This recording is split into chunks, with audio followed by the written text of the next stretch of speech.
So, welcome to the first in our two-part series on trauma and resiliency in tribal communities. We're really excited to have Amy Foster Wolferman and Veronica Walletto DeCrane from the National Native Children's Trauma Center joining us on both Tuesday and Thursday to facilitate these sessions with you. We are going to quickly do our disclaimer like we normally do for all of our events. So away we go with that.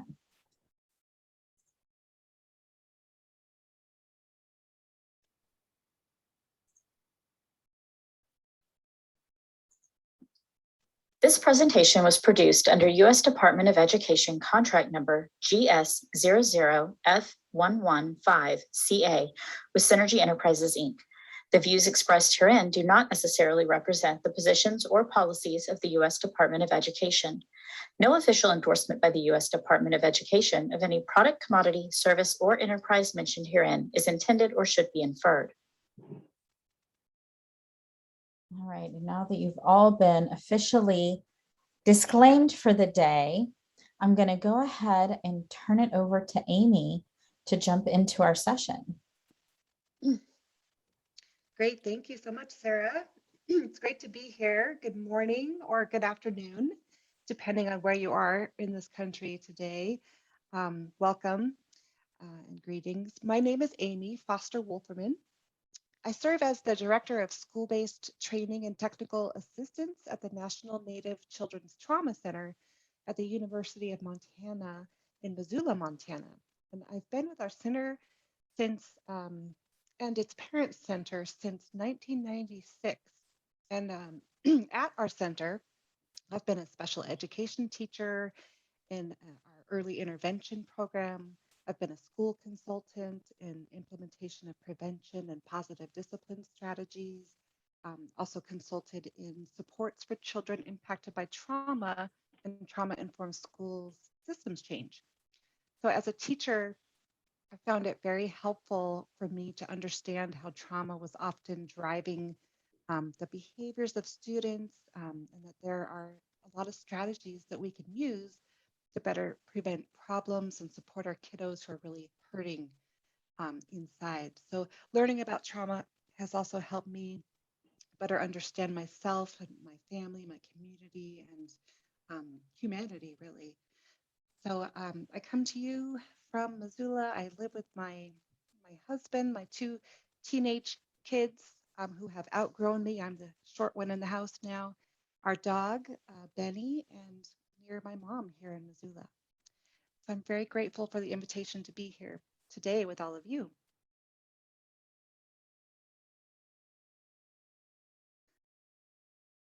I want to start by saying that talking about trauma is not easy. And to start us off in a good way and to help us keep our focus on healing and cleansing and possibilities, I want to read a poem by Joy Harjo, an amazing writer and performer. Many of you, I'm sure, are familiar with her from the Muskogee Creek Nation. So this poem was introduced to me by my colleague, Veronica Walletto DeCrane, and she may be joining us a bit later this afternoon or this morning, but definitely will be facilitating our work on Thursday. So here we go. Eagle poem. To pray, you open your whole self, to sky, to earth, to sun, to moon, to one whole voice that is you. And know there is more that you can't see, can't hear, can't know except in moments, steadily growing and in languages that aren't always sound, but other circles of motion. Like eagle that Sunday morning over Salt River, circled in blue sky, in wind, swept our hearts clean with sacred wings. We see you, see ourselves, and know that we must take the utmost care and kindness in all things. Breathe in, knowing we are made of all this, and breathe, knowing we are truly blessed because we were born and will die soon within a true circle of motion. Like eagle rounding out the morning inside us, we pray that it will be done in beauty. in beauty. Thank you, Joy Harjo, for this poem. I would love to meet every one of you and hear about you and the work that you do. Obviously, with this large group, we can't go around and do that in our Zoom boxes, but instead, we'll get into what we will do is share actually in the chat a couple of things here. I'd love to see your name, your role, what organization you're with, and then share one thing that brings you joy. In this work around trauma that can be so difficult, it's always important to remember those things, those resources that we have that can lift us up as we need them. So just to put that um, forward in your mind, think of something that brings you joy. So please share in the chat a little bit about yourself, and we'll take a few moments to review that. I thank you in advance for sharing. I wish it could be more personal.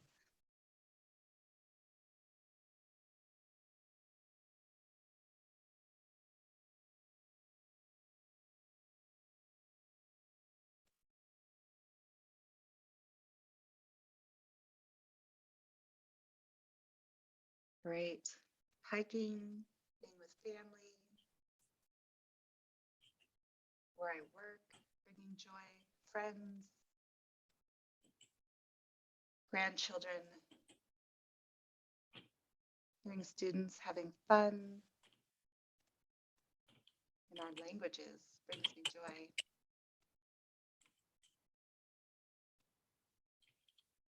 Witnessing Native scholarship. Awesome. Reading books, family outdoors, music, art,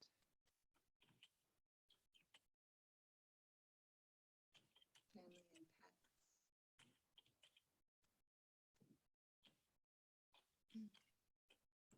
Health, safety, being together, horses, other animals, babies. Yay. That's the good stuff.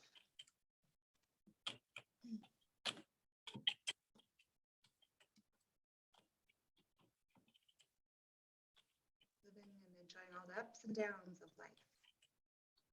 With the people I love and cherish the most. Friends. Oh, hello, Francis. Hello, everyone. Thank you for sharing.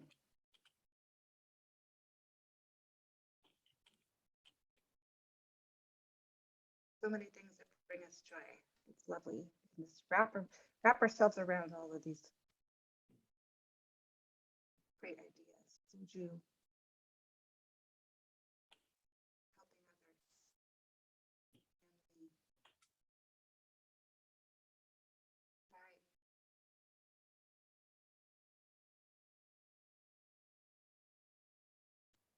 Hearing the laughter of children as they play and watching the joy on their faces as they discover new things.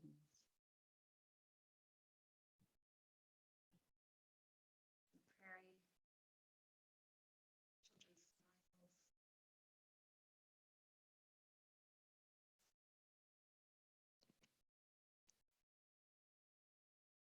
The ability to see and give praise to TMH for another light and breath. Friends and colleagues.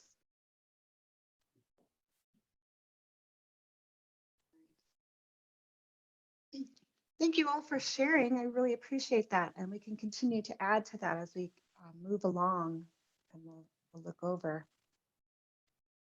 Good to have you. Thank you for joining.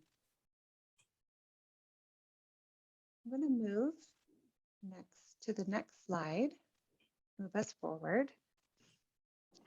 I want to point out that this training was developed by a team of people at our center. So our center staff are made up of educators, mental health professionals, social workers, parents, family members, tribal members, non-tribal members, community members. So we're quite a mix of folks, and we also, so with the expertise um, within our staff, we also are we are a member of the National Child Traumatic Stress Network, and so we draw largely from the work that's being done through and with them across the nation. So this is really a collective presentation. Our main goals for this training are that participants will be able to define some key terms, so trauma, historical trauma, adverse childhood experiences, traumatic stress, resilience, and to understand the concept of historical trauma and how it might relate to present day traumas. Also to understand some of the research that led to trauma being such a big topic in healthcare and human services, especially to identify connections between traumatic stress and child development, and to describe protective factors that build resilience and the hopeful possibilities for healing that are available to every one of us who have experienced trauma. So, this is a foundational training that doesn't get into specific practices or interventions or get into trauma informed systems change processes. But our hope is that participants will be able to contribute meaningfully to community efforts to address trauma and will continue on with maybe more specialized trainings in areas of trauma supports that are relevant for you and your positions. So, your well-being is important. So trauma, as we know, can be a painful topic to discuss. And as we're going through this material, we might recognize um, might recognize some things in ourselves, in our loved ones, in our families, in our communities that we discussed today and also on Thursday. We might be reminded of experiences that are upsetting. We might find ourselves having some unpleasant thoughts or feelings or even some physical responses to some of what we're talking about. And that's a normal response and reaction. It can be. And what we want to do is acknowledge that and really encourage anyone to seek help if you're feeling distressed by this discussion. Healing and resilience are really very possible when we have support and when we're willing to seek help. So please don't hesitate to ask for help if you find yourself struggling. Thank you. And before we dive into talking about trauma, um, why do we even need to talk about trauma? I think a couple of points here, and there are many more than this, but the better that we all understand what trauma is and how it can impact us, our loved ones, our communities, the better we can intentionally work together to prevent trauma from occurring. When we recognize it and we see it, we can intervene, we can prevent, and we can also work to integrate the use of specific trauma informed practices and healing strategies. So, trauma really is both preventable and it's also treatable. And by talking about trauma as an underlying issue of some of the patterns of behaviors and social issues that we see and experience, we're working to better understand the root causes, which helps us figure out solutions. So, you've likely heard this before, but what we need to be doing is changing that question from what's wrong with this child or this person or this community to what has happened to this child, this person, or this community.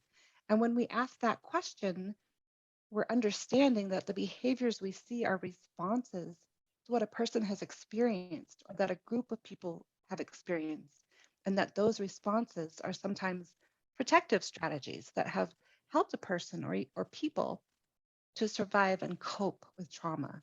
So it's asking the right question, and that's going to get us to some solutions. So before we move further, oh, sorry, I'm just noticing the sound is low, and I will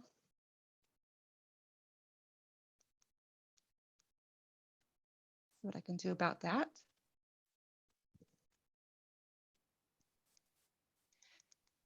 Okay, is that any better? Can folks hear me okay? How is this sounding if I'm talking like this? Can people hear me okay? So much better. Oh, good. I'm sorry. I'm very sorry about that. Okay, please again, let me know if that happens again. I appreciate it. So we are all here today because of a shared interest in addressing and learning more about the impacts of trauma. Um, some of what we cover is going to be new material for some, and some material may be very familiar to you. And so we just want to acknowledge that all of us come here today with different knowledge and experiences around trauma. And so we look forward to being able to learn from and with you today and also Thursday. So we want to start by asking you the question, what is trauma? What does it mean to you? And what makes something traumatic as opposed to just stressful? So what we want to do is give you an opportunity to discuss these questions in small groups. So we will be, I'm sure you're all familiar with being put into breakout rooms. So we'll randomly assign you a breakout room, um, and you'll have about 6 minutes to discuss these questions with your group. And we'd like to have someone be willing to share back some main points of your discussion when we come back together, either verbally or in the chat, whatever you're most comfortable with. So we're going to, again, the questions are here on the screen. How would you define trauma? What does it mean to you? And what makes something traumatic as opposed to stressful? We'll discuss for 6 minutes and then come back and do a larger share out. And Sarah is going to lead us in setting up. Oh, can you add the questions to the chat? Yes, we can. Thank you. Yeah, so we'll pop those over into the chat, and then you will be magically floating off to your breakout rooms. So if you haven't done breakout rooms before, you're going to see a little pop-up often that will say, you're being assigned to a room, just hit OK, and it will move you over. And then you'll get a 1-minute warning before it's going to move you back into the main room so that you can wrap up any conversations. Okay. Try to remember your number because we can call your number afterwards. But you'll see your number when it asks you to join the group. Thank you. Getting this last question in. Oh, sorry, I just did it as well. Yes, perfect. There you double. You got it. And then off to your rooms.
And Chris, that's fine. You can always participate in the discussions and things via the chat. No worries.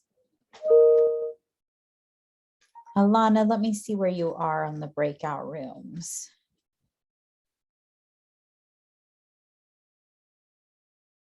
Like she might have found her room. And Amy, if you want to unshare your screen, sometimes that'll help if they're joining from like a mobile device to be able to see where to join. Unshare. Okay. Stop share.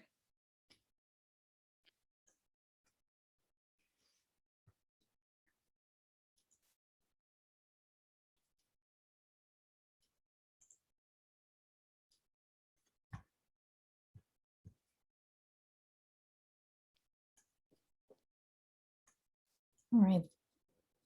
Anyone having difficulty joining their breakout room?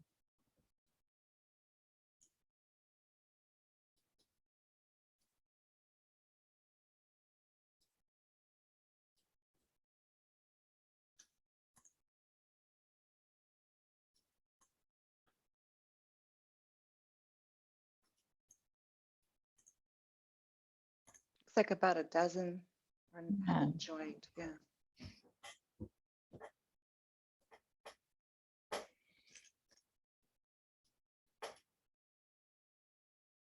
Yeah, so if you're having difficulty joining your breakout room, please unmute and we'll go ahead and help you do that.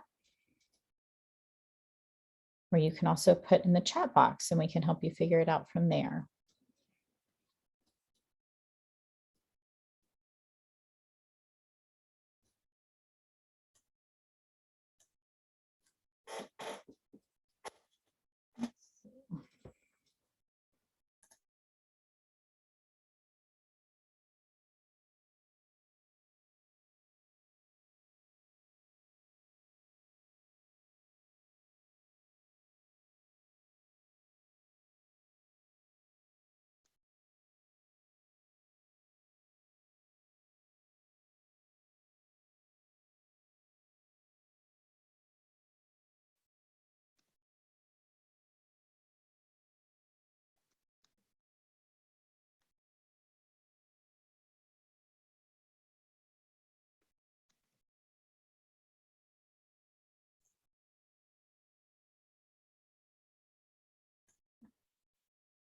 Debbie, Spencer, are y'all having trouble joining?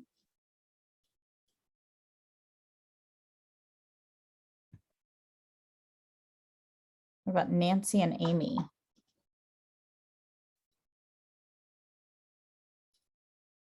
We've got two Marias, either Maria having difficulty. No, I'm not. I'm working on something at the same time, so I'm trying to finish this real quick. Okay.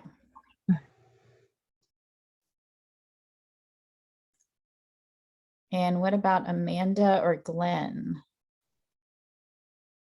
Glenn messaged he had an emergency. He has to Step attend to right away. now. Okay.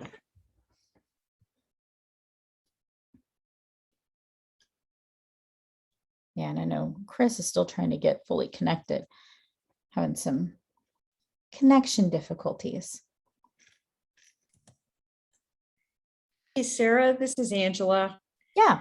Hi, Amy. Just one maybe recommendation, because we dealt with this, I know, with another speaker too. I think it's the microphone and its variability next to your mouth. I'm wondering if you maybe try to move it closer, because we hear you and then it goes out and comes back in. Oh no. Okay. And I know we've dealt with that before with some other folks. So just maybe kind of pulling it close to you every so often, because that's I think is what's happening. You sound close for a little bit and it kind of goes away. Okay. Thank you. Sorry, this is a new headset. I just bought it. No worries, So, no worries. yeah. You're better than Okay. I. It's all good. Thank you for the tip. Yep.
Hi, Glenn. My apologies. No worries. And I'm about to give them their 1 minute warning, so I'm not going to bother moving you out into your room, but you can join in as soon as they get back in about 1 minute.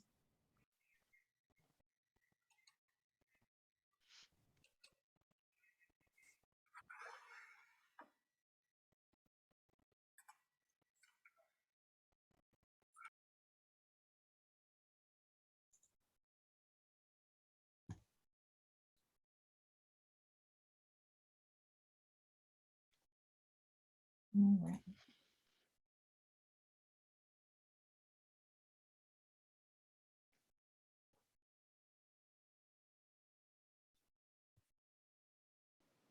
Oh, whoops, I got kicked out of the Oh, you group chat. didn't.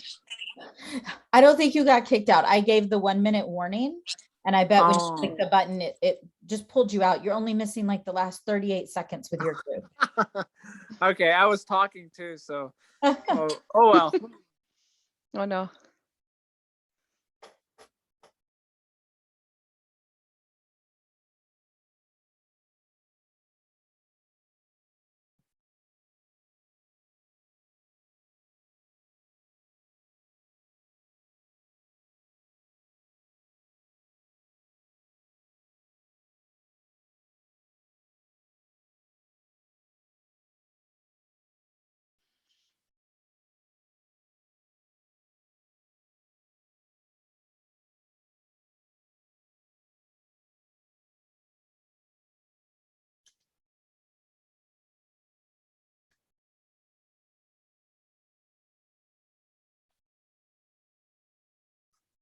All right, everybody should be back from their rooms now.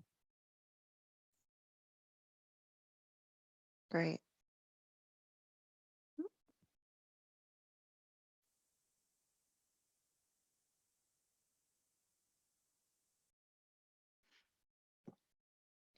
All right, so thank you for participating in that discussion.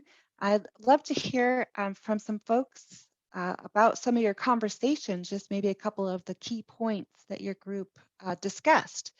So please, if I'm just going to call the number of the group, if folks were able to remember that number, if somebody could speak for the group, that would be great. So how about group number 1? What were some things that you came up with in your discussion? Hi, this is John Barbary.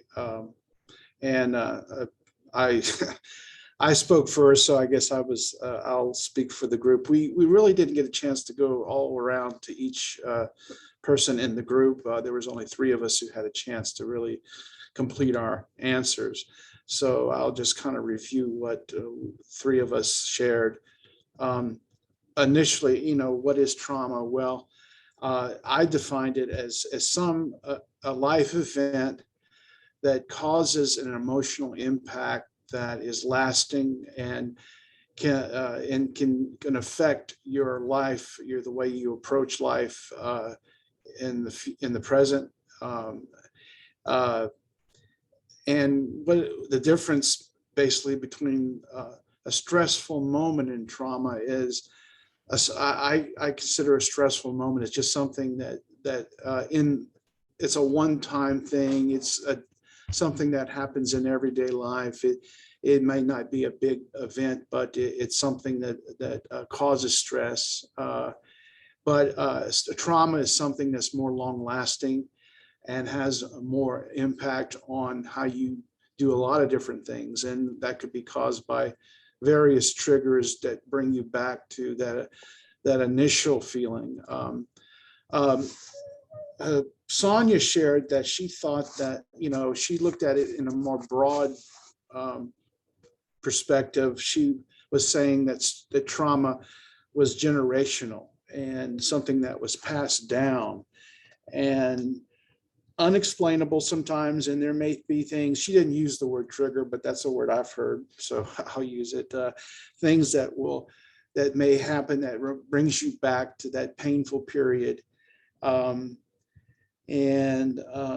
It's something that changes your life. I think that was something she wanted to stress, that trauma changes your life. And it may be a negative thing, but it may be something that's not negative. It's just a reminder of something from the past that you that's been handed down from your parents, from your grandparents, from your community.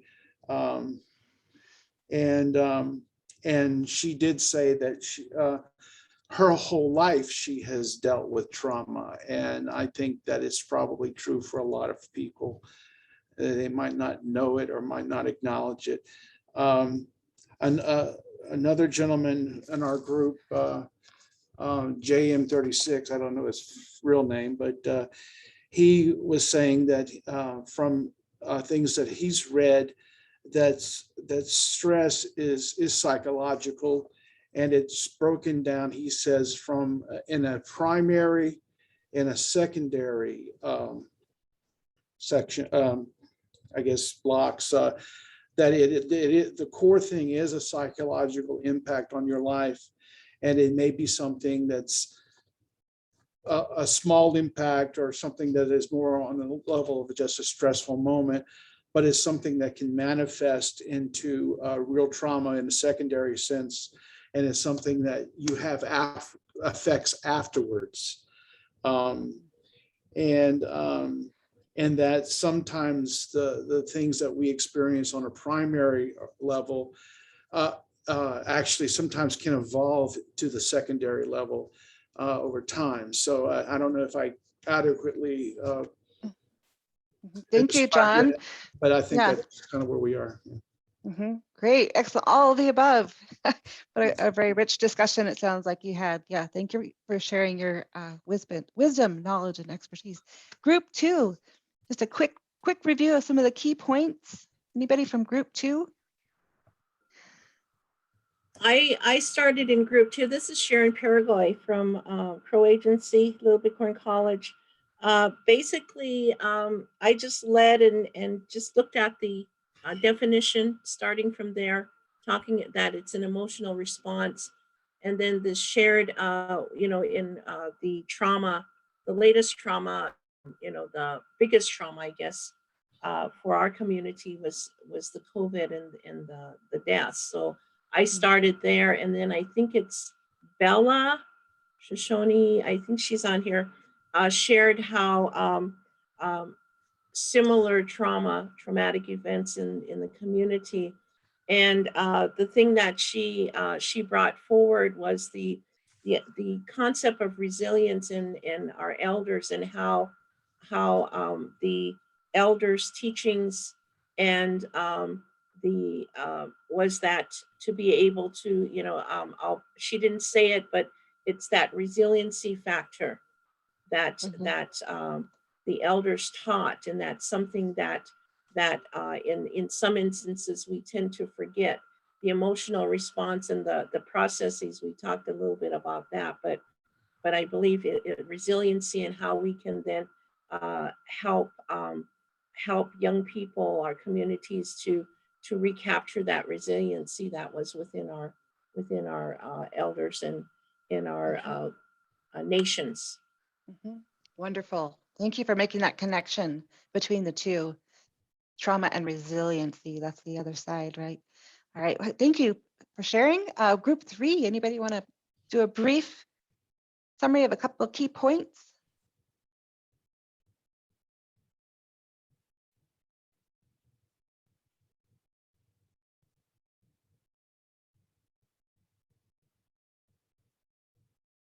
And group 4?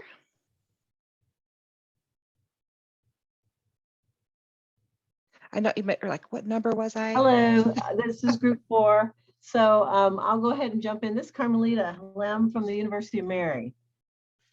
And hi. And so since I'm the oldest one in the group, that's how I get these things, That's by default. And she's old, let her do it. So we wanted to say a couple of things. One, that we felt like trauma was a lasting experience. It's not something like stress, which we know what stresses us. It stresses us at that moment. These finals are stressing us. This grading is stressing us, but we know that it's going to be over. So it's not a trauma. It's something that we address, we cope with, and we move on. But trauma is much more discrete than that. We don't necessarily recognize that the things in our behavior are a direct result of a trauma. And so, as was said earlier, there would be a requirement in some respects for outside support, for some help to deal with that trauma, to come into some sense of healing. So those to us, we felt like were the biggest differences between trauma and stress. The other thing that we did talk about was that trauma has been very disturbing to a number of lives within our communities, and it's affected not only our minds, but our hearts and our well-being. And what I discussed with some of the colleagues in the room that I knew, I said, 10 years ago, we would have never been talking about trauma in this way, in this group set. It was not, when we thought 10 years ago, if we thought about trauma, we thought about, the trauma ward at the emergency room. Mm-hmm. Yep. We didn't think about this idea of trauma being such a deeply psychological condition that is profoundly affecting the way children learn, and it is.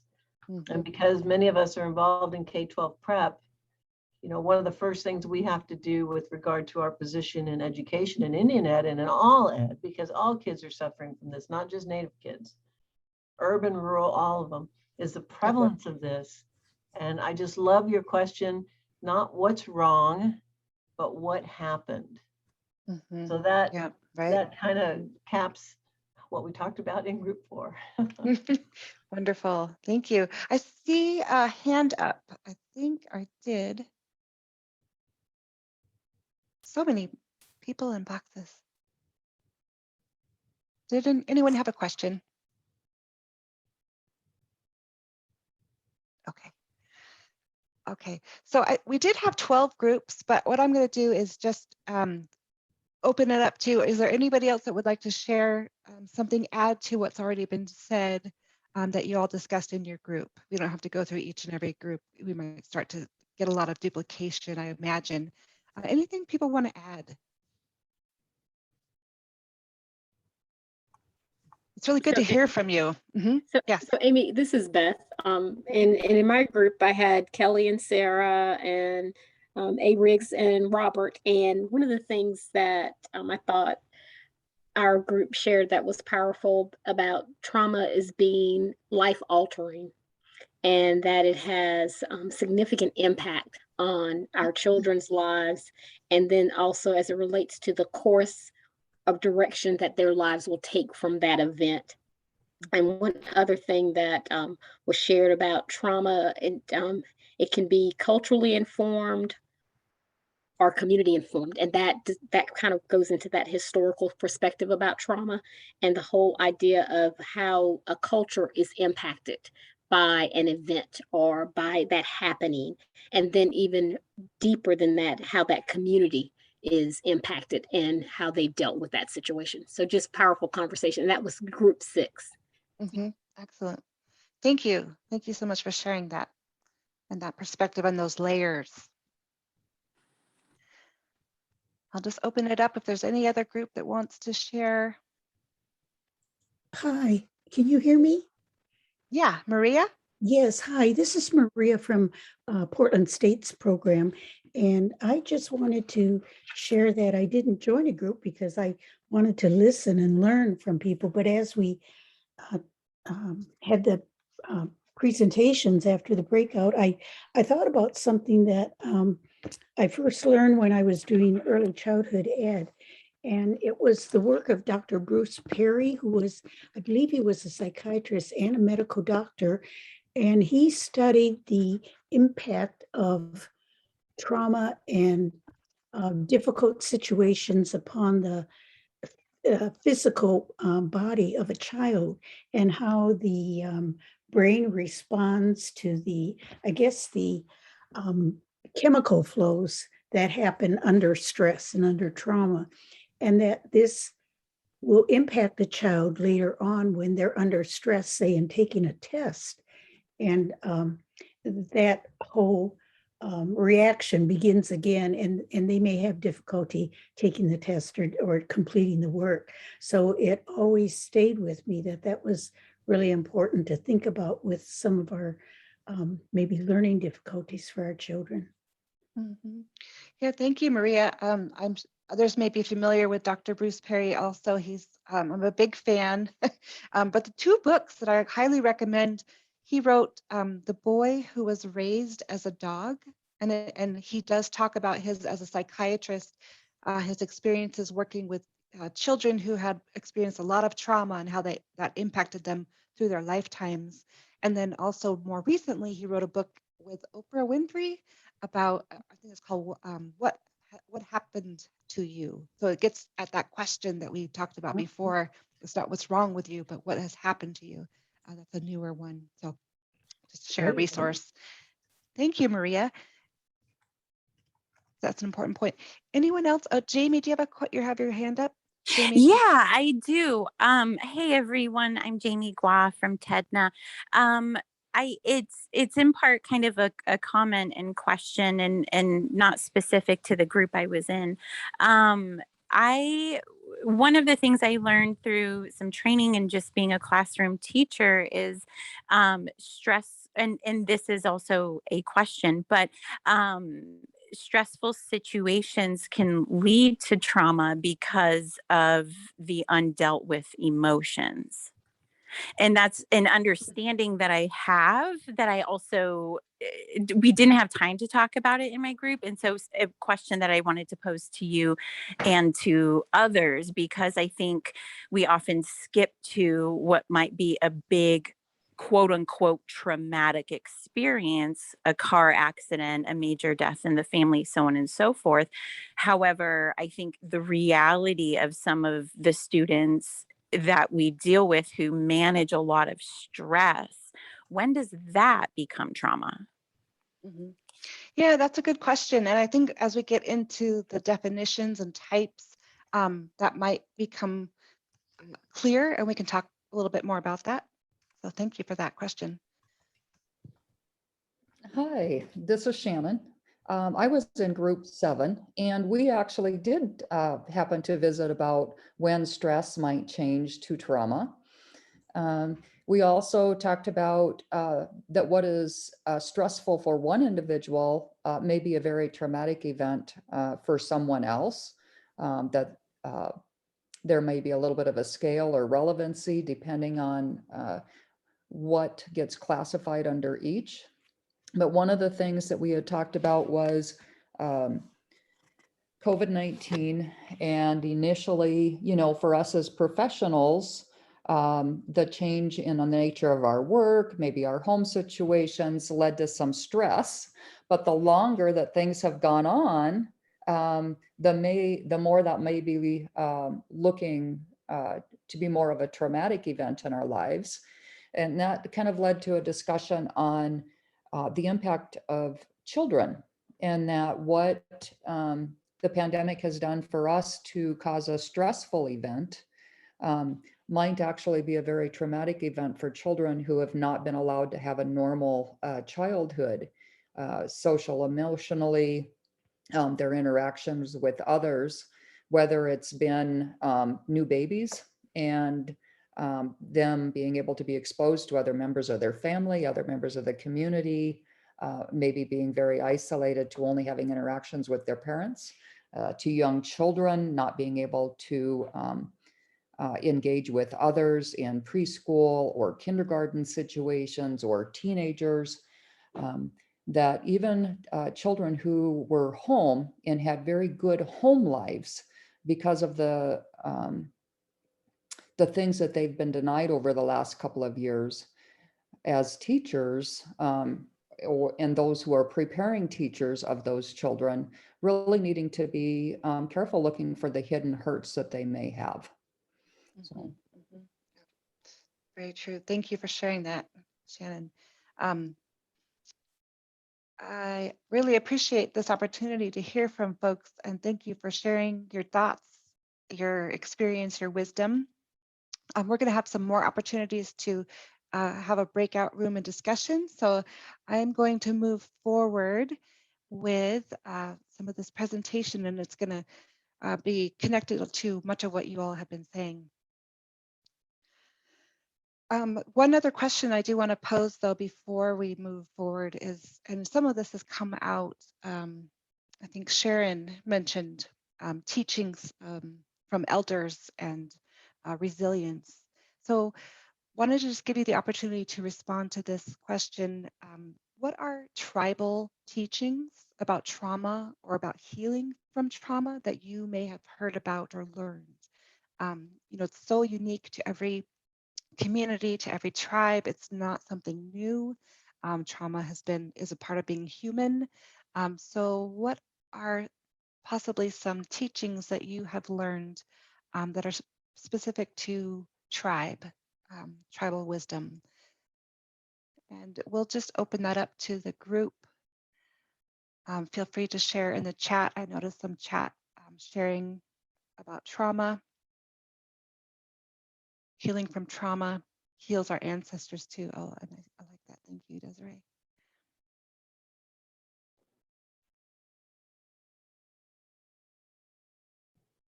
I think an important part, Marty Ream, Shantae Project in Fort Peck Community College, important piece when you're speaking about the elders is that patience that they have, and thinking about, you know, when you know their story. So stories are huge in our culture, oral history. When you hear their story, I spoke in our group about I'm one generation removed from the boarding school trauma. My father was in boarding school. But when we look at that, how we heal our people is what they took away from us. They took away our language, they took away our culture, they took away our way of being. So what I see in our elders is the ones who are left, and they're few that are culturally tied anymore, but learning, getting a name, understanding the ceremonies that we still have that are here, and starting to gain that sense of identity. Because I think that for me, dealing with my trauma, one of the things that helped greatly was, from my elders' perspective, was that understanding of identity, who I was. And instead of looking at that as, oh, my dad went to boarding school, now I carry all this trauma, looking at that as how resilient. I heard that piece so many times already, resiliency, but understanding how resilient my grandfathers and my grandmothers and my father and all my uncles and aunties were to get through what they got through. It provides purpose, and it provides some stability in my life. So, and that comes from our elders. Yeah, that's very strong. Thank you, Marty.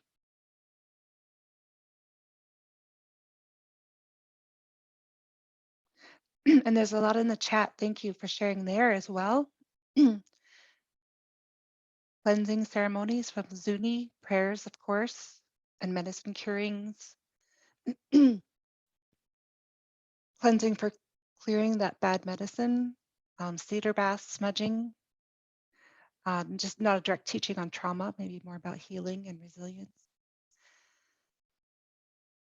Connecting with culture and cultural tasks, crafting. Some ceremonies, but not everybody knows them.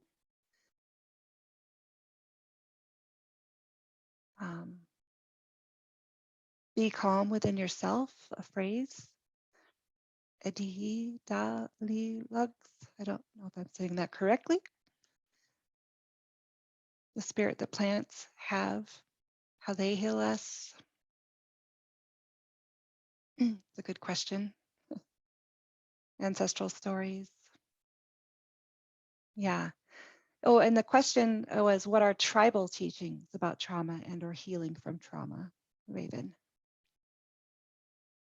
So it's been around for a long time, and we need to acknowledge that.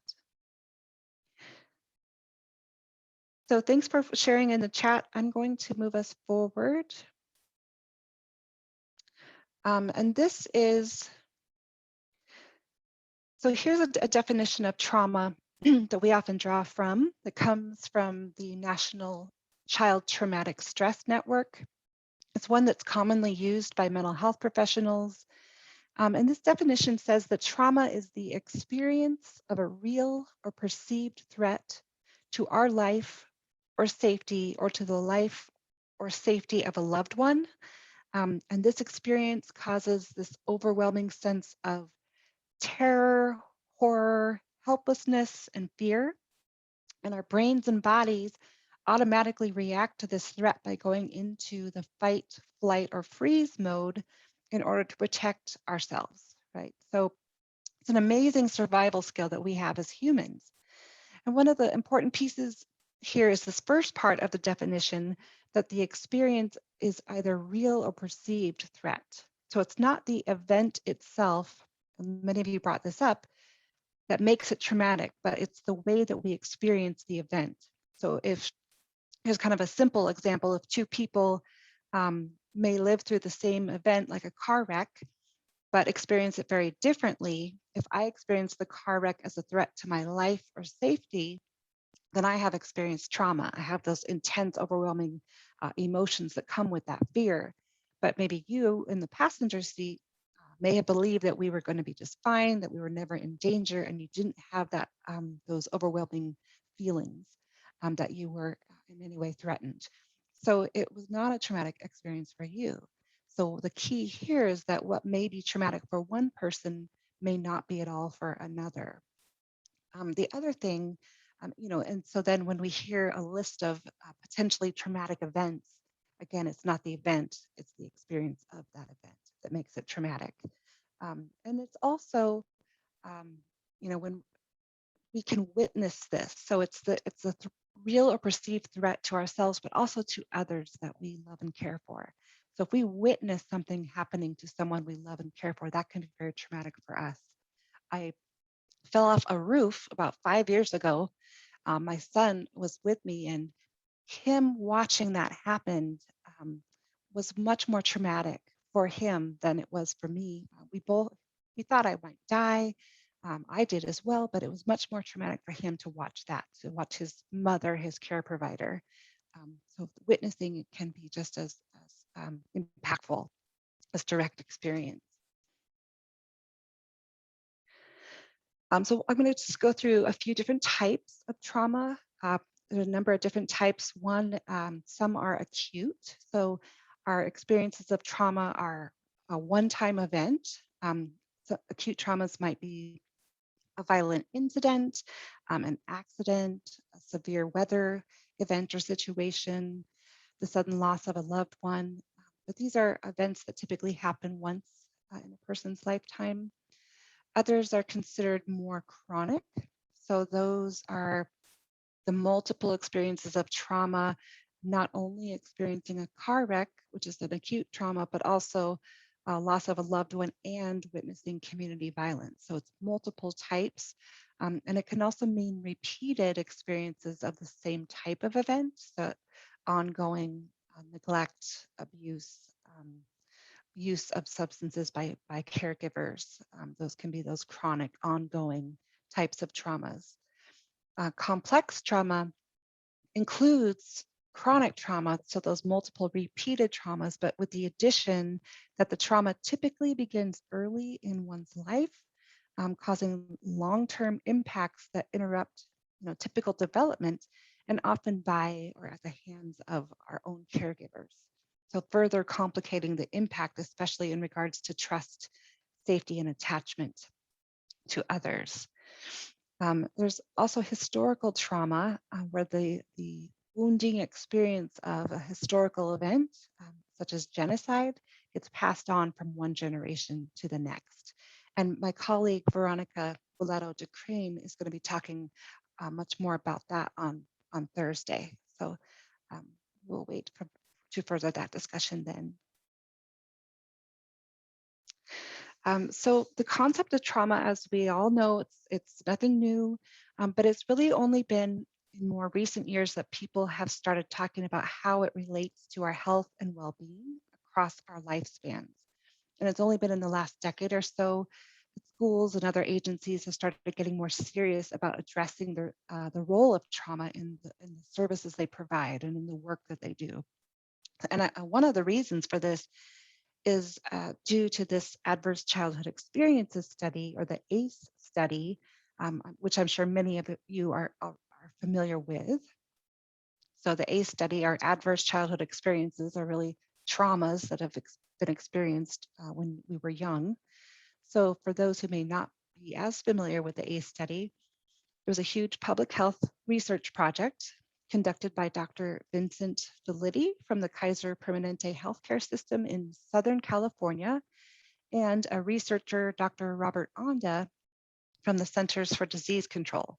And the study ran from 1995 to 97 and involved surveying 17,000 plus, mostly white, mostly middle class adult patients at Kaiser Permanente about whether they had experienced any of these 10 types of adverse childhood experiences or traumas. And there's a copy of the ACE questionnaire in the chat box. And I'm wondering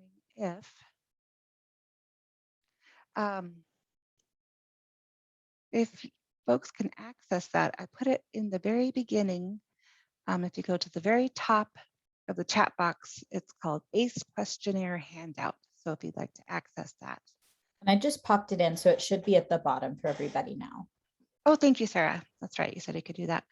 So if you want to look at the ACE questionnaire and those questions, there are questions about whether or not one had experienced physical abuse, sexual abuse, psychological abuse, neglect, whether a parent or caregiver had been imprisoned, whether one had witnessed their mother in particular or female caregiver being harmed was one of the ACEs. Parents divorced or separated, caregivers using a lot of alcohol and drugs. So those were the kinds of questions that are on that questionnaire, and you would answer either yes or no. Basically, you wouldn't say yes 500 times or yes 10 times. You would just say 1 or 0, basically meaning yes or no. And so that you could have the highest score would be a 10.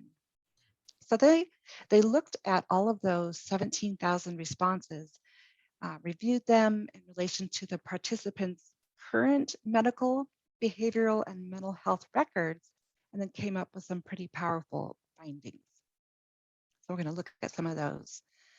The first big finding of the ACE study was how common childhood trauma is. So of the 17,000 plus adults in the study, almost 2/3 or 64% had been exposed to at least one ACE or trauma in childhood. So to break those numbers down further, I don't know if you can see this very well, but 26% of participants reported one ACE, 16% reported 2 ACEs, 9.5 reported 3 ACEs, and 12.4 reported 4 ACEs.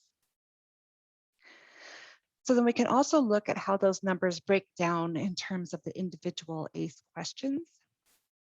And that's another handout that you have, types of adversity. So you can see here, physical abuse and household substance abuse were the most common ACEs or traumas, and having an incarcerated household member and physical neglect were the least common types of trauma. Is there anything else that's looking at this graph or this table that sticks out to you in this list?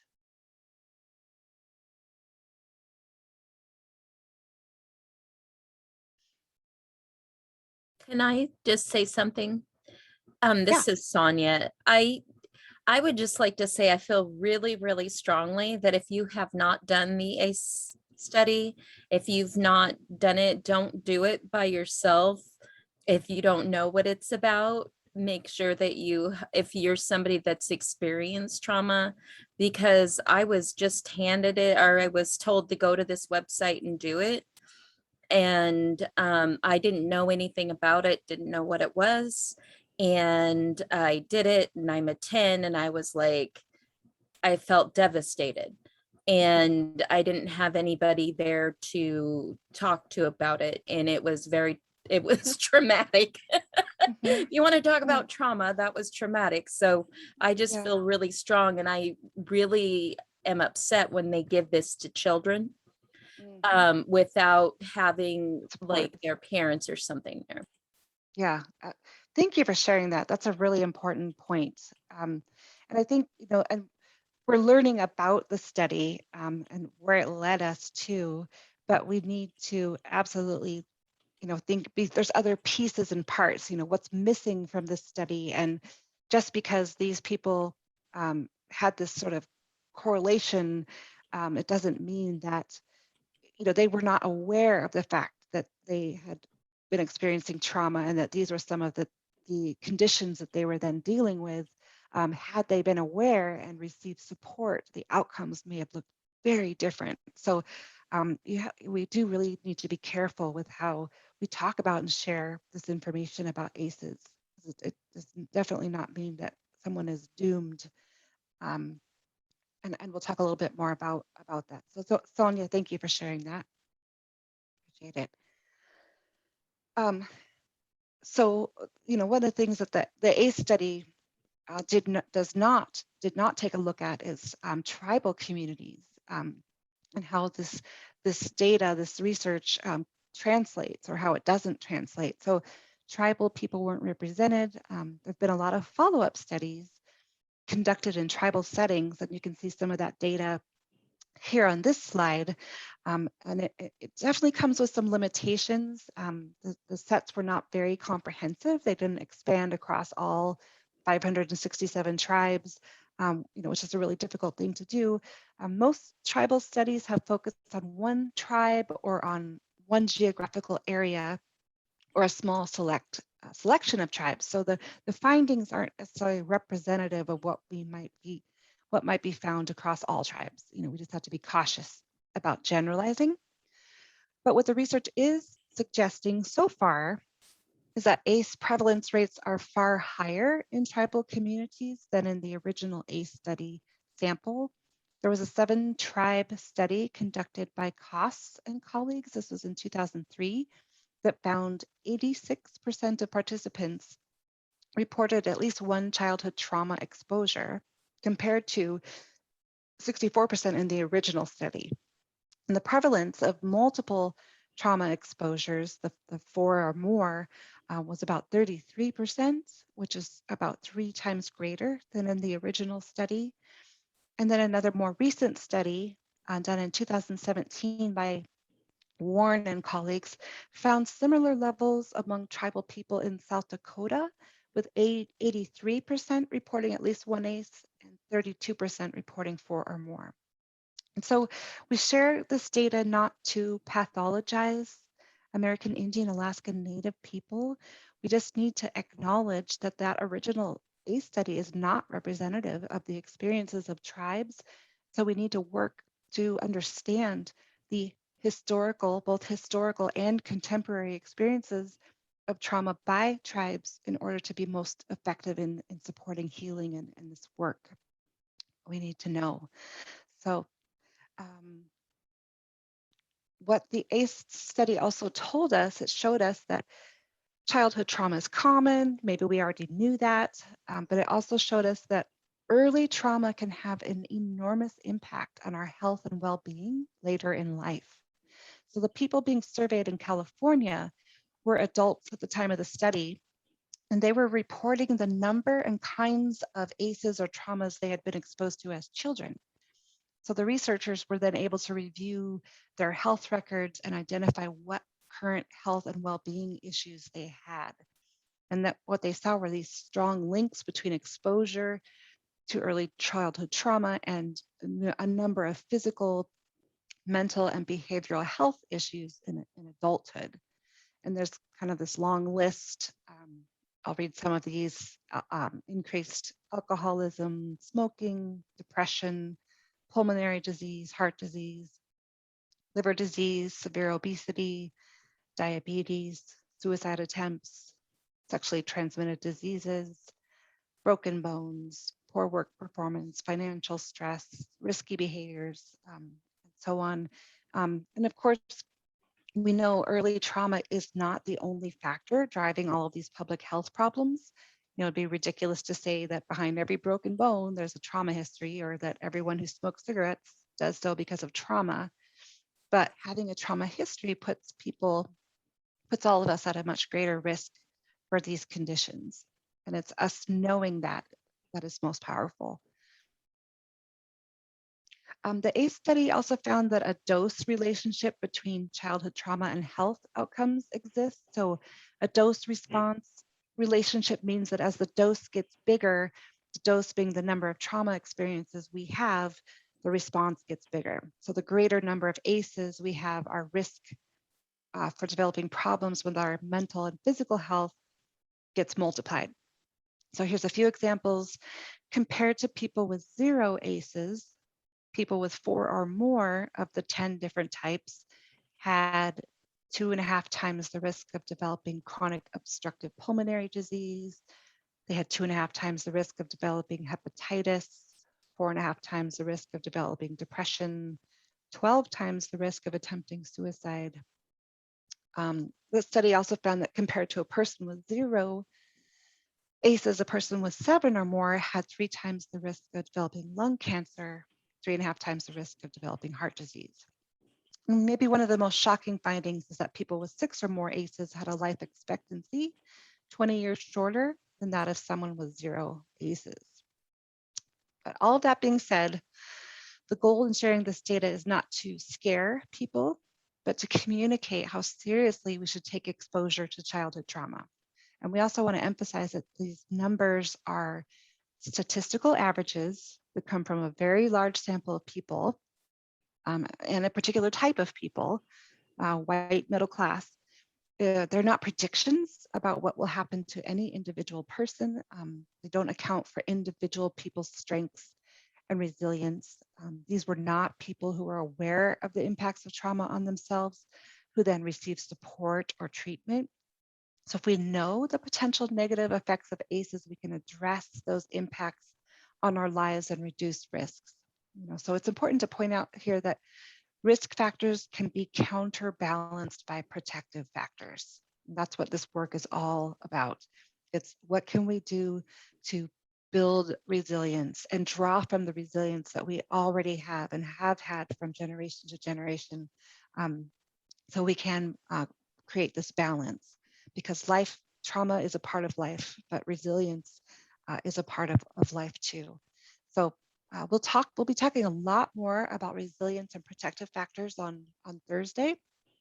So one thing I want to ask before we go on to the next slide is whether you can you think of other types of traumas that weren't asked about on the ACE questionnaire, or those topics of physical abuse, sexual neglect, parents using drug and alcohol, divorce, parent imprisoned, or are there others that are missing, other types of traumas that are missing? For us in our community, we had a couple murders, along with suicides. And I think that was like a traumatic event for everybody, because right now, even though FBI is investigating, we don't know who did the murders, things like that. And the suicides are questionable too. So I think the traumatic thing is we don't know, if they actually killed themselves or if they were murdered, or things like that too. Absolutely. Yeah, thanks, Alana, for sharing that. I see your chat, the message here too, murder and suicide. Absolutely. Bullying is another one. Medical death, especially when people go missing murdered Indigenous women. Relocation, persecution, loss of culture, land, and language. Yes. Great. There's so much more, right? It's a very limited list of 10 things. We learned a lot from the study, but there's a lot more to do. And lack of attention about issues is a part of that too. Yeah. Thanks, Ramona. So in addition to what you all have just shared, since the ACE study, there's been a number of follow-up studies identifying the prevalence of and effects of the types of traumas that you see here: traumatic grief, community violence, forced displacement, medical trauma, physical assault, community violence. So all of these things, what they're finding is that they're generally, they also have effects on our health and well-being very similar to those of the original ACEs, you know, as we would expect, right? In addition to this, there are community levels and systems level factors that are believed to negatively affect our health and well-being in that same way that ACEs has. So you can see here racism, poverty, involvement with justice systems, underfunded, inadequate medical facilities, food insecurity, housing, and all of these things can have just as much of an impact. So it just hadn't been studied that way before. So they also link closely with some, so that these definitely link to experiences related to historical trauma, and Veronica will talk more about that tomorrow. And they also link closely with some of the individual traumas in the ACE study. So children experiencing abuse or neglect are often also experiencing poverty, food insecurity, housing instability, right? So knowing the effect of these broader experiences can help us more efficiently address the impacts of trauma. It's not just the one thing, but there are layers of it. So I want to point out here that as important as it is for us to understand the challenges of untreated trauma, and I really want to highlight that word untreated, right? And, some of us are resilient and we can have an ACE score of 9 or 10, and we can be fine because we have resilience and we have resources and we have support. So it's not a life sentence to have a high ACE score. So it's important to acknowledge the strengths that we have within. And as we all know, tribal communities have known for a long time that the answers to the impacts of these types of trauma the answers can come from culture. And this has been shared multiple times today already. Thank you for those of you who've been sharing that. So even though past generations were prevented from, through colonization, from accessing traditional healing practices, tribes have been able to maintain and are increasingly working to promote these traditions and keep them alive for those of us today and for future generations. So it's a unique and important strength to bring to the challenges that go along with trauma exposures, both for individuals and also at community-wide levels. And again, we'll talk more about resilience on Thursday. Okay. So what we're going to do now is we're going to take a few minutes to learn about a boy named Damien. He's been struggling with some behavioral issues that may or may not be related to trauma. And so what we'd like for you to do is get into these small breakout rooms again and read this very short scenario about Damien. And then after reading the scenario, answer the questions on the screen in your group, and then have one person be willing to share out when we come back together. So I'll give you 8 minutes this time to go over that paragraph scenario and discuss these questions. And we'll put the questions in the chat box as was requested last time. So Sarah will lead us in putting our breakout rooms together again.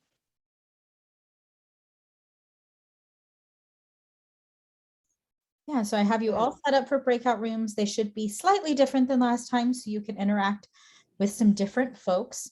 So I'll go ahead and open those up. And like Amy said, you'll have 8 minutes. And she added the Damien scenario into the chat box up front here.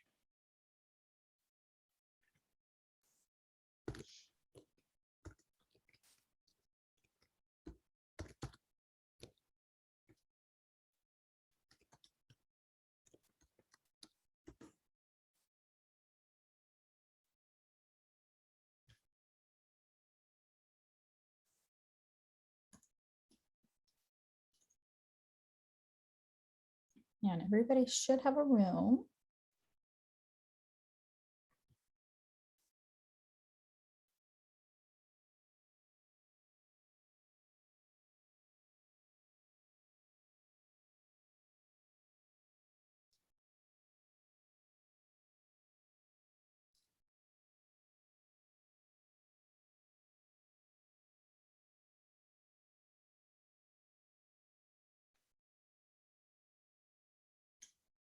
Amy, you may want to try unsharing again, just for those who need that access Oh, to the join. There we go.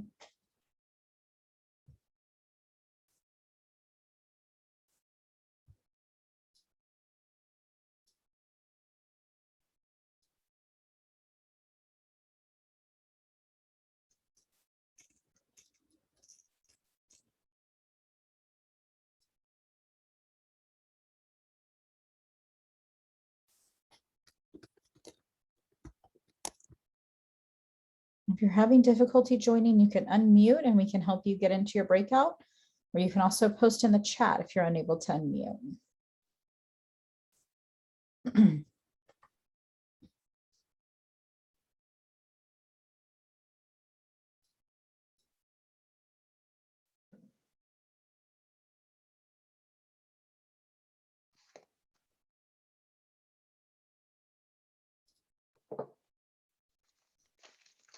Let's see, Sharon, Spencer, Sarah. Any of you having issues joining your breakout room? Do you need assistance?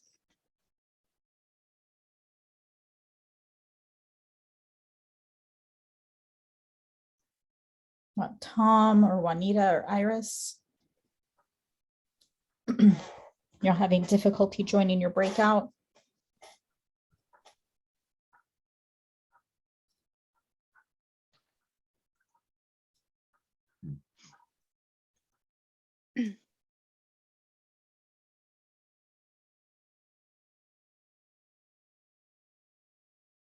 What, Deidre, Juanita, let's see. Did I miss the story somehow? I can't find it. Oh, it's in the chat. I looked and I can't seem to find it. Here, I'll pop it in again. Thank you.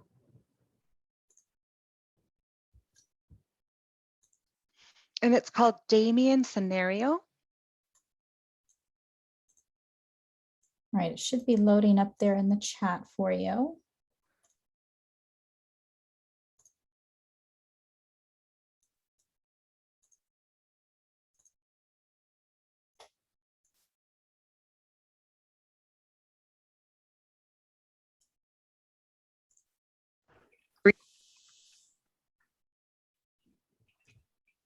Hi, did y'all need help? Yeah, some of Yeah, us they're are. not. Yeah, go ahead. The scenario, we can't. The scenario? Yeah. We'll pop it in the chat for you.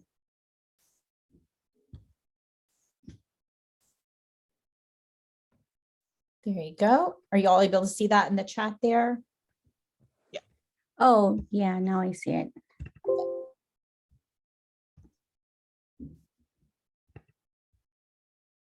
All right, I will see y'all back in the other room.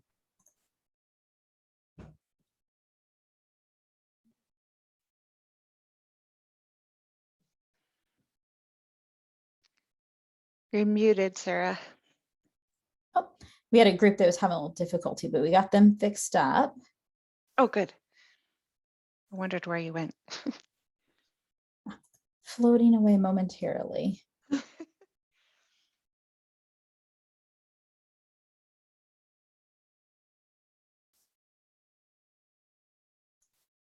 Let's see. Looks like Spencer and Deidre. We're also having some difficulty. If you can unmute and let us know. Tom, are you having trouble joining a breakout? And maybe they had to step away.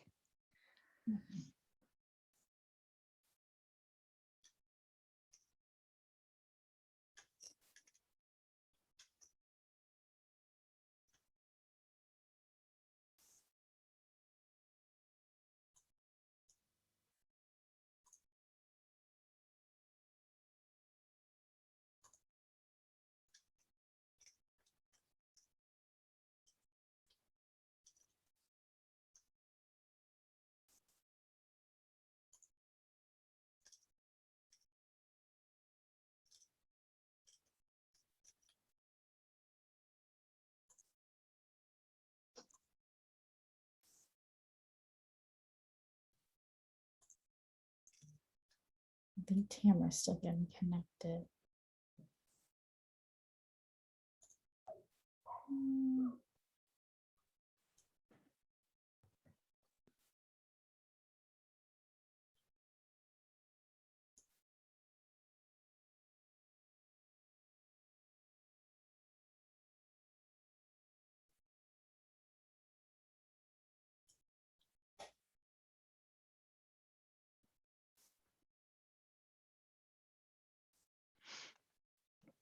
And Sarah, does this chat get saved as well?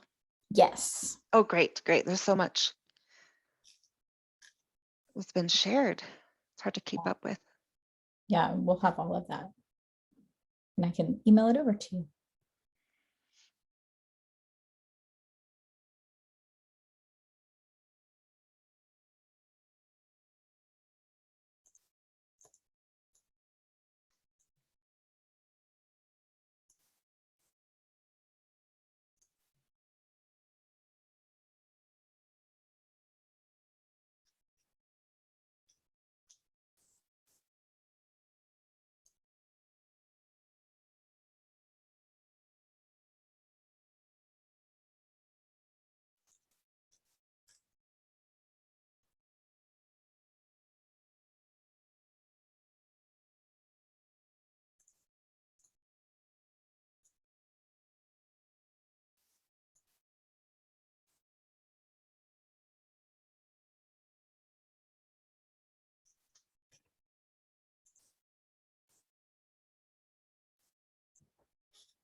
All right, I'm going to give them their 1 minute warning. Okay, perfect.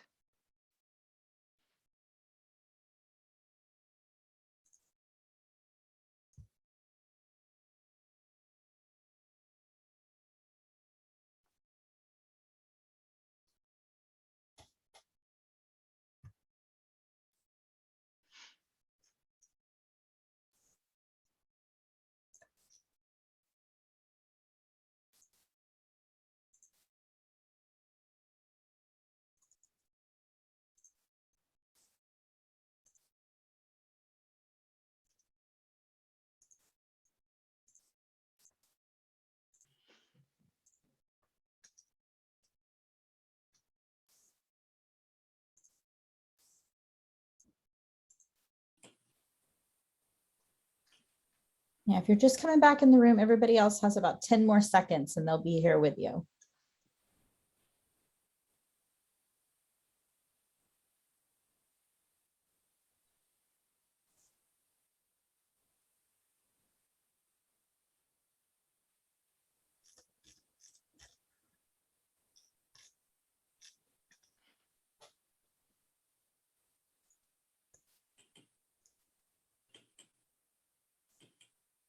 All right, everybody should be back now. Okay, great. Excellent. So thank you for participating in that discussion, that reading and discussion. I hope everybody was able to find and read it, the paragraph. But the question about Damien was, what are some problem behaviors that you see happening with him? So we're starting here with trauma at the individual level, and we'll be moving into more layers, communal and societal and historical, as we move forward and through Thursday. But for right now, Damien, what were some of his problem behaviors, and do you think they were related to trauma? Maybe you don't know that at this point. Maybe you don't know enough. So anybody from a group want to share some key points that you discussed?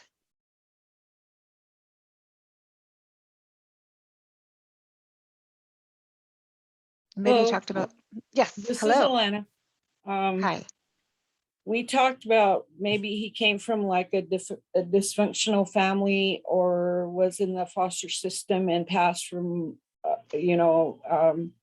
family to family, or came from people with addictions because of his stealing. He didn't like being touched. Just little behaviors that set up red flags. Great. So seeing those specific behaviors and then just really wanting to know the why behind it and making some guesses. Thank you, Alana. Any others want to add from their group? We talked about the things that probably are going at home. He's probably got a little bit of PTSD, what with the principal touching him, maybe feeling threatened or feeling like, okay, whenever somebody touches me at home or something like that, it's because I'm about to get hit or whatever that might be, being in the room and destroying it like that. There's a good chance that he's being left alone or locked in a room somewhere for long periods of time where that's really going to upset him and affect him and have him act out that way. Excellent. So and you mentioned his like destroying things in a room, and what could those behaviors be coming from? Great, thank you. I think our group, we wondered what the family dynamic was because the school didn't involve the family at any point in the story. And then one of our participants gave an example that, because I just assumed that they would reach out to whoever his family was. It doesn't explain, if he's in foster or he's living at home or what his situation is, but that they don't always call you. So I don't know, that was just surprising to me. Yeah, very little connection and communication between the school and the home. Yeah. Carmelita, did you have a comment or question? Right. Well, I was going to say that we had a completely A and B type of conversation. I talked about it from the perspective of the child is not feeling safe. He's not feeling loved. He's not feeling, he's feeling threatened, and so responding. And then, of course, Dr. Haven was in our group, and as an administrator, had a completely different idea of how to engage with the student and what the process would be within his building. And so it was really interesting to see, or at least, and I'm asking Dr. Haven to, come in and share with what he shared with us, because his perspective on what to do with this was very, very systematic and very policy oriented. These are what we have to do to protect the child and the faculty members. So I'm going to hand it to Dr. Haven because his perspective was really interesting. Okay, thank you. Good morning or good afternoon. I'm Dr. Haven. I'm the superintendent of a school in New Mexico. We just completed a child abuse reporting training. And for school employees, especially all our staff members, we are mandatory reporters. If we suspect any kind of behavior, we do have to report to CYFD. Something I didn't tell my group is we have two different governments we have to work with. We have to work with the state of New Mexico, and we have to work with the Navajo Nation. So we're mandatory to report any kind of suspected behavior or abuse or trauma. Excellent. Thank you for sharing that, Dr. Haven. That responsibility and that role and clarifying that's so important. Did anybody else have anything to share in terms of Damien's behaviors? behaviors We that you were thought seeing? maybe Mhm. in our group, we thought maybe he wasn't given the attention, like asked why he was doing these behaviors, what was happening. You know, they just kind of put him alone in the room Mhm. without really questioning him as to what was really going on, like what was really bothering him. Mhm. Yeah, we don't get to see any of that. No. We hope they do. Yeah. Yeah, yeah, yeah. Um, well, I appreciate you taking the time to talk together about this. Because of the time, I am going to move us forward, if that's okay. And we will be referring back to Damien, and we'll get to learn more about his home and home life and relatives and some pieces of history there. So it's kind of an introduction to him and the family.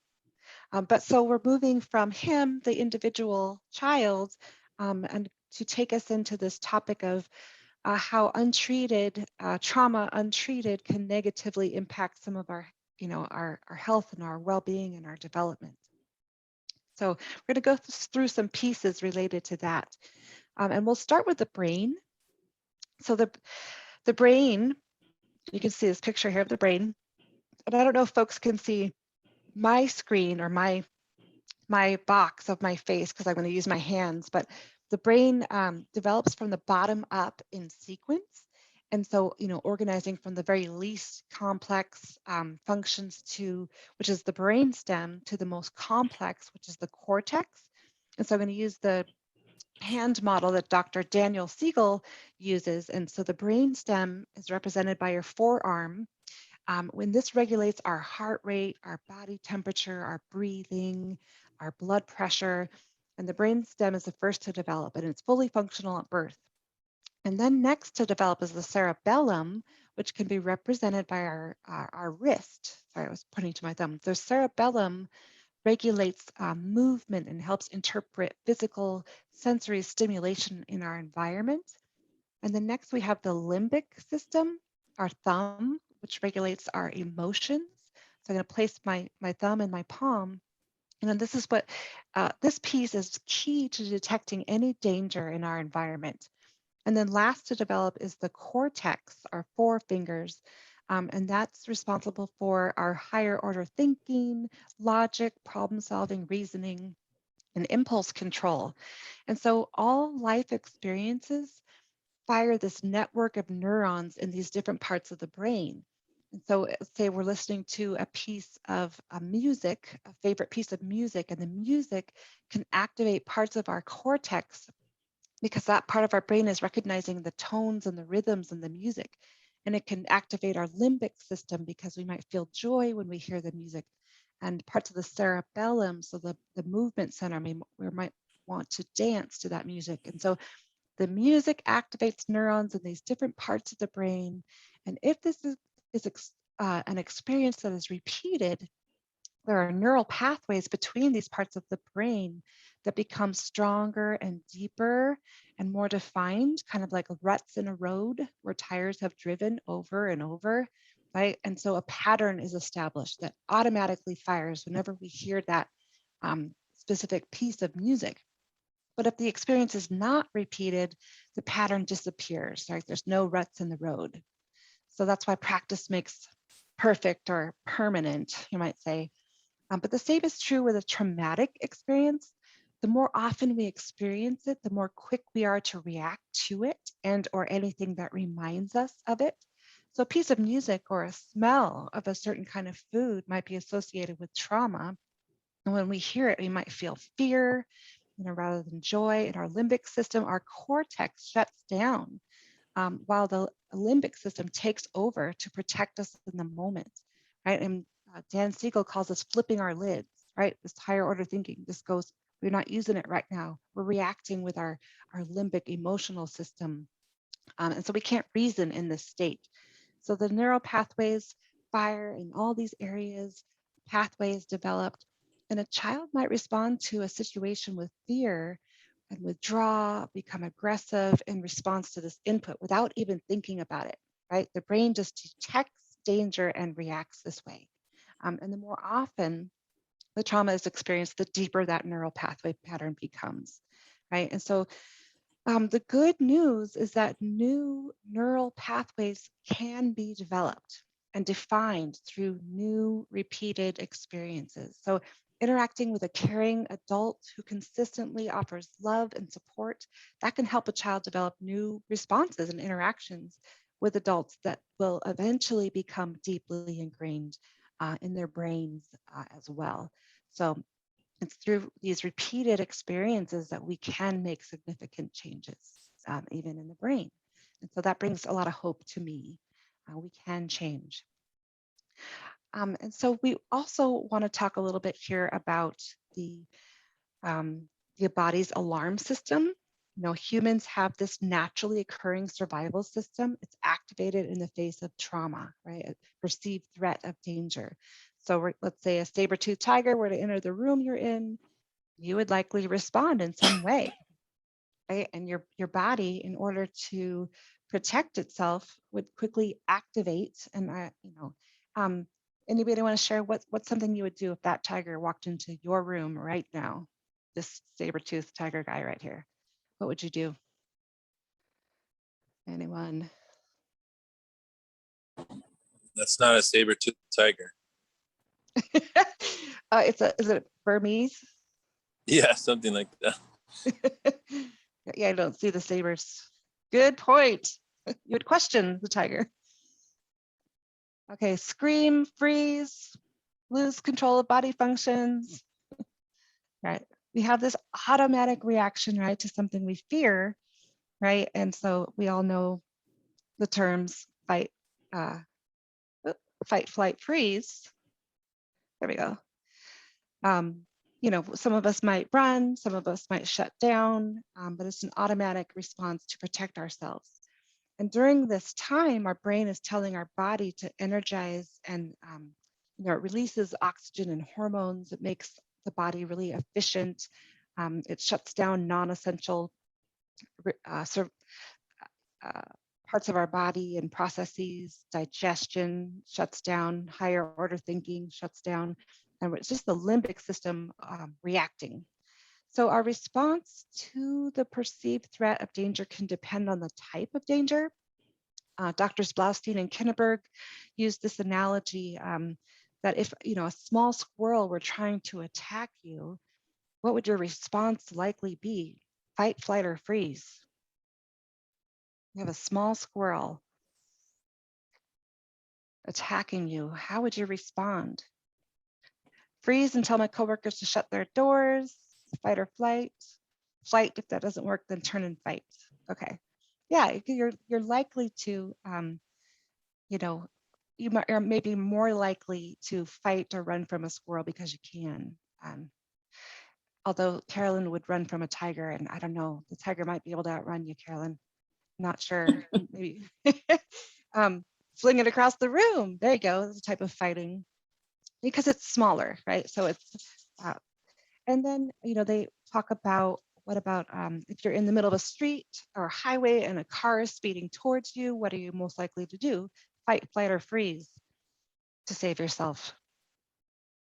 Speeding car, you're standing in the highway, fight, flight, or freeze. Run, yeah, get out of the way. Run and jump, yeah. We're not going to fight it, and we're not going to freeze because our chances of survival are not very likely. Right? And then the bear, let's say it's a grizz. We have a grizz who we are in front of us, and it looks like it's coming towards us. What might we do? Fight, flight, or freeze? Run, pray. Hey, freeze. Yeah, play dead. Yeah, it's hard to outrun a grizz. Okay, so yeah, so sometimes the type of danger dictates our response in the moment, and sometimes we just don't have different options. And if you think about a young child who may be experiencing abuse from an adult who's bigger and stronger, they really can't fight that threat of danger off, and they can't run from it. And so freezing is a common response with very young children who aren't able to have other kinds of responses. So, but then again, with the saber or with the tiger, whatever tiger, some of us are going to go fight, some flight, some freeze, and that's dictated more based on our own characteristics and our own experiences. So again, we might all respond differently to the same type of threat. And so after we've experienced this fight, flight, freeze situation, the danger goes away, the tiger has left, the body calms down and goes to normal functioning. It moves from this full-blown stress response to normal. But if the threat continues, another stress response system kicks in and takes over, and that's this continuous stress response. So the system continues to release the hormones and the chemicals into the body and prepares it to survive a threat that hasn't been immediately resolved. So if the threat of danger isn't immediate, maybe the tiger is just lurking around the building. It's out of the room, but lurking around. The body slows down just enough to conserve energy so that it's ready to quickly go back into fight, flight, freeze mode when necessary. So this allows the brain to relax a little and engage in a little bit more complex thinking, but not fully. It's like the flipped lid can come back into place a little, but it doesn't fully lock back into place because it needs to be ready. So during this state, there's little room for new information or learning. So our higher order thinking part of the brain is very much underactivated, and our emotional reactive portion of the brain is overactivated. And in this high alert mode, we're just continuing to scan our environment for possible threats of danger, and it doesn't take much to trigger us into that full-blown fight, flight, freeze response, right? So we have a lot of if we're thinking about a school situation, a lot of our kiddos who come in with experiences of trauma are on edge, right? They're on edge and ready to protect themselves. So some responses to trauma, common reactions are behavioral. All of these are behavioral adaptations that help us cope with the impact of what we've experienced. So these are some of the most common responses, regardless of type, acute, chronic, complex. Someone who's experienced an accident and someone who's experienced sexual abuse may both deal with some of these similar reactions. So I'm going to go through what some of these are. Hyperarousal is when our minds and our bodies are in this constant state of alert, always looking out for danger or being on edge, waiting for that tiger. And we may be jumpy, easily startled when we're in this state. Re-experiencing, sometimes we call that flashbacks, is when thoughts and images and sounds associated with the trauma come back into our minds uncontrollably. And they can be so intense that we feel as if we're going to, we're going through the trauma all over again. Some of us will avoid any situation or person or place that reminds us of what happened to block those thoughts and feelings that are related. And if a traumatic event maybe occurred on a playground, a child might do everything they can to not have to go to that playground or any playgrounds anywhere. Extreme avoidance. The even more extreme form of avoidance is numbing. When we avoid to the degree that we become frozen or shut down. So with the fight, flight, freeze, this is really the freeze response. This gets kind of unseen, right? It goes under the radar. And so when a child is shut down, we don't always know why they're acting the way that they're acting, and we assume things. We'll get to that in a minute, but we might notice also a change in emotions and affect. A child who was once social and outgoing might become more withdrawn and isolated, or maybe more easily irritated, frustrated, angered. And they may have new emotions, new experiences of worry and fear and anxiety, and not experience joy so much. Some might begin to believe that since bad things have happened, they're always going to, and so they develop a sense of hopelessness and helplessness about the future. Some might develop negative thoughts about the world or about themselves, that are somewhat distorted, thinking I'm bad, I deserved this, the world is a dangerous place, all of this is my fault, right? So cognitively, we might have difficulty concentrating, paying attention, remembering things because we're checked out or we're on edge. So it's difficult for our cognition to be fully operating. And physically, it can be common to see a lot of increased stomach aches, headaches, dizziness, increases in stress hormones and higher blood pressure, and longer term lowered immunity. And then spiritually, we might see a loss of, or sometimes an increase in connection to a higher power or sense of purpose. And so, and I'm sorry, I'm talking kind of fast because we're getting close to the end. These are all common reactions, and you can think about it in terms of a continuum. So some people may experience one of these or some of these, and then over time it fades away. But if we get stuck with these reactions and it kind of interrupts our daily functioning, then we're experiencing traumatic stress. And if we get really stuck and it becomes a disorder, that's when we're talking about PTSD or post-traumatic stress disorder. So everybody with PTSD is experiencing traumatic stress, but not everybody experiencing traumatic stress develops PTSD. But the good news here is that it is treatable. It's just that we need to notice it, acknowledge it to be able to move forward. I'd like to show you some images here.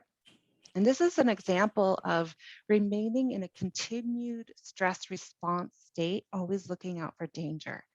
So Dr. Seth Pollack, a professor of psychology at the University of Wisconsin, conducted a study in which he showed computerized images of a face morphing gradually from the emotion of sadness or fear, which you can see on the right, to anger on the far left, to different groups of children ages 8 to 11 individually. So one group consisted of children who had experienced abuse, and the other group consisted of children who had not experienced abuse. The children were asked to look at the faces from the right and slowly scan to the left and say when they first detected anger in the face. So start with one face, start with one, move to the 2, 3, 4, 5, and so on. So let's have you try this. It's a quick little poll. Just look at these faces and click what number represents where you first see and detect anger. What number is where you first see anger in those faces? We're moving from sadness to anger, but where does it switch?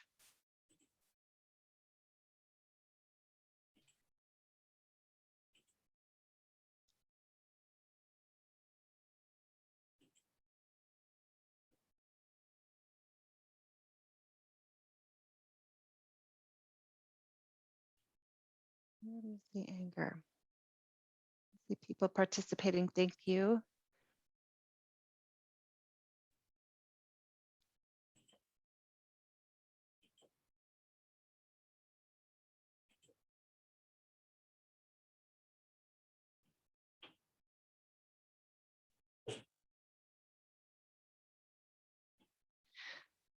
Looks like more than half of you have participated in that. So thank you. And what we're seeing here is that there's some who are seeing it maybe earlier on, but the majority of folks are seeing it around 7s and 8s. So as we move across the screen from the right to the left, we start to pick up and see anger in those faces around 7 and 8. Thank you for participating. What Dr. Pollack found was that those who had not experienced trauma, they were seeing anger in the 7s, 8s, and 9s. And those who had experienced trauma were seeing it more in the 3s and 4s.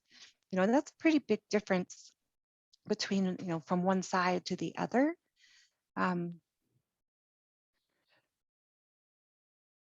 So what he found is that as a result of being repeatedly exposed to the rage of unpredictable adults, abused children have developed this sensitivity to the emotional signals of anger. And so being tuned into the emotions of others is a way to adapt to a dangerous environment.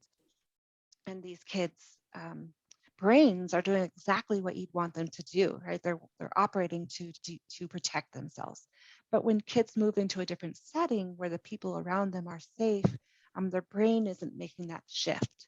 So that's where we see those fight, flight, freeze triggered responses to situations that may not actually be dangerous. So thanks again for participating in that. Okay, thanks for your chat comments as well. Yeah, it might be different in color, I agree. So then just to go over a couple of other things here before we close for the day. One is perceived triggers of danger. It can be, triggers can be based on emotions, or they can be based more on what we're sensing in our environment. So sometimes we're very aware of our triggers and sometimes we have absolutely no clue. And it can be this kind of guessing game, especially when we're trying to support younger ones. But they're most often received through senses and emotions. And when we're triggered, we feel suddenly scared or threatened and might not know why. So sights, smells, sounds, physical sensations, a person who's experienced verbal abuse may be triggered by a loud voice or an upset facial expression, or being reprimanded or corrected. And one who's suffered physical abuse might be triggered by a touch on the shoulder, right? And one who suffered sexual abuse may be triggered by positive attention, even, because that could be a reminder. So triggers can also occur through emotions. So the feeling of rejection, maybe when a child asks to play with a friend at school and the friend says no, that might be a reminder for a child who's experienced neglect, and bring them back into that fight, flight, freeze mode. So when a child is triggered, their brain shifts into that survival mode.